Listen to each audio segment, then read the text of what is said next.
रहे हैं इंडिया आज तक टीवी लाइव, आपकी आवाज। नमस्कार, आप देख रहे हैं इंडिया आज तक टीवी लाइव और आपके साथ मैं हूं ममता सिंह। तो चलिए शुरुआत करते हैं आज की कुछ खास बड़ी खबरों से।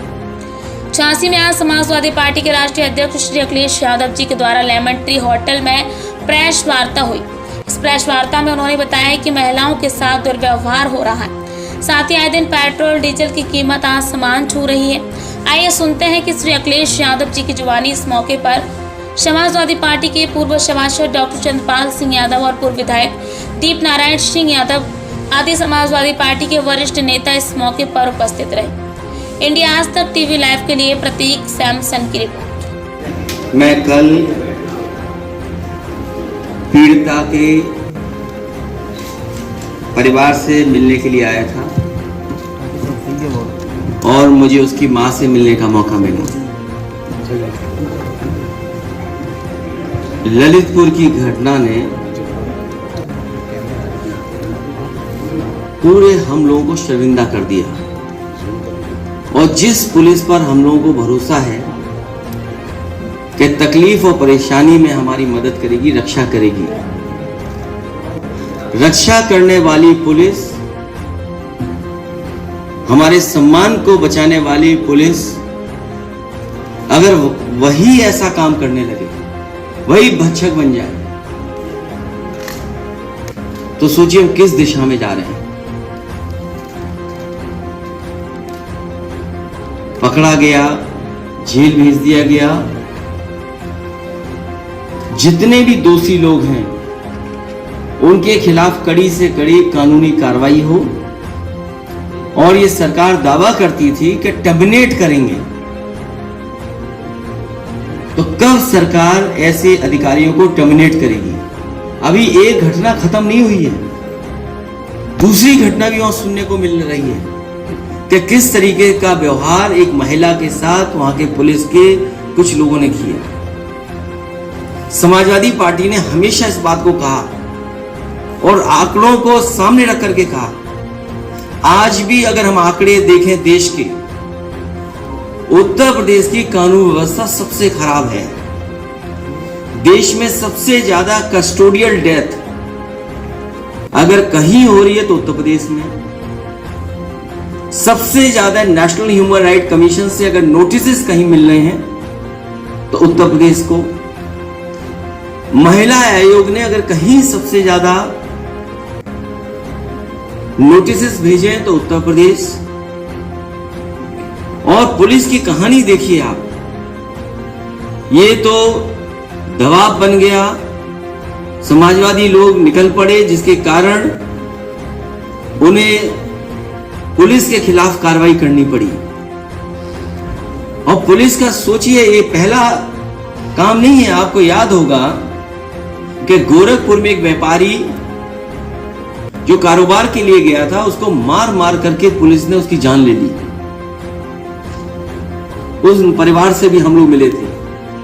चंदौली की घटना आपके सामने है कि कई पुलिस के अधिकारी और पुलिस के सिपाही जाते हैं, घर में तोड़फोड़ करते हैं, पिटाई करते हैं, दोनों बहनों को पीटते हैं, पीट पीट करके एक बहन की। उत्तर प्रदेश की पुलिस लगातार इसी तरह का काम कर रही है। कुछ लोग बैंक से पैसा लेके भाग गए, बैंकें डूब गई, बैंकें मर्ज कर दी, जीएसटी लागू किया कुछ लोगों को, बड़े बड़े लोगों को लाभ पहुंचाने के लिए। अर्थव्यवस्था पूरी चौपट कर दी। और क्या कर रहे हैं? लाउड स्पीकर, क्या हमने मस्जिद से इतने लाउड स्पीकर हटा दिए, मंदिर से इतने हटा दिए। अरे बीजेपी वालों, किसको धोखा दे रहे हो? वोट तो आपने इस बात में मांगा था कि मस्जिद पे हम लाउड स्पीकर हटा देंगे। ये आप सेकुलर फैब्रिक कब से पहन लिए? ये इसीलिए कर रहे हैं लाउड स्पीकर वाली बात, क्योंकि इन्हें जवाब ना देना पड़े महंगाई का, इन्हें जवाब ना देना पड़े नौकरी और रोजगार का, और इन्हें जवाब ना देना पड़े कि बुंदेलखंड में डिफेंस कॉरिडोर बनना था। मैं मुख्यमंत्री जी की बात को कहता हूं कि बुंदेलखंड में डिफेंस कॉरिडोर के माध्यम से यहां पर भारतीय सेना के लिए तोप का निर्माण करेंगे, फाइटर विमान का निर्माण करेंगे। दिल्ली की सरकार फाइटर प्लेन खरीदने की तैयारी कर रही है। और मुझे याद है तेलंगाना के मुख्यमंत्री और उनके बेटे जो मंत्री हैं, उन्होंने सबसे पहले मेरे सामने प्रेजेंटेशन किया था और उन्होंने कहा कि तेलंगाना स्टेट में किस तरीके से घर घर उन्होंने पानी पहुंचाया है, हर घर में नल लगवाया है और किस तरीके से कैचमेंट एरिया से पानी लेकर के गए। उन्हीं की योजना को देख करके, समझ करके मैंने सबसे पहला पायलट प्रोजेक्ट शुरू किया था राठ से। वो बंद कर दिया गया, न जाने कौन सी पाइप वाटर सप्लाई स्कीम चला रहे हैं। तो समाजवादियों के काम भी अभी तक ये में बिजली की परियोजनाएं चालू हुई थी, उन्हीं को अगर ठीक तरीके से चलाया गया होता, जो ट्रांसमिशन लाइंस बिछाई गई थी, जो सबस्टेशंस बनाए गए थे, समाजवादी सरकार के बनाए गए थे। ये गुजरात से मंत्री आए हैं, इन्हें कुछ जानकारी नहीं है कि उत्तर प्रदेश में सबसे ज्यादा बिजली बनाने का काम कारखाना अगर किसी सरकार में लगा था तो समाजवादी सरकार में उन योजनाओं को भी ये पूरा नहीं कर पाया। इसीलिए मैंने कहा कि ये सरकार समस्या बताने के लिए नहीं बनी है, समस्या का समाधान क्या है। और एक मंत्री तो इतना आगे निकल गए कि थोड़ा बहुत कमा लिया करो, पूरा डकार मत जाओ। उन्हें होश ही नहीं है कि मंत्री कौन था उनसे पहले, उन्हें होश ही नहीं कि सरकार किसकी थी उससे पहले। और एक मंत्री जा रहे हैं, हर अस्पताल जा रहे हैं और एक अस्पताल में जाकर के उन्होंने कहा कि मैं शर्मिंदा हूं। ये अखबार में प्रेस के लोगों के सामने क्यों कहते हो शर्मिंदा हूं? आपको अपनी गाड़ी उठानी चाहिए थी और 5 कालिदास में जाते, जहां पर खुद मुख्यमंत्री रहते हैं, कहते कि हाँ हम शर्मिंदा हैं आपकी वजह से, क्योंकि 5 साल आपने काम नहीं किया। मेडिकल कॉलेज, मेडिकल हॉस्पिटल्स जो दुर्दशा है वो तब ठीक होगी जब बजट देंगे आप। 500 बेड का हॉस्पिटल कितने साल से बना खड़ा है?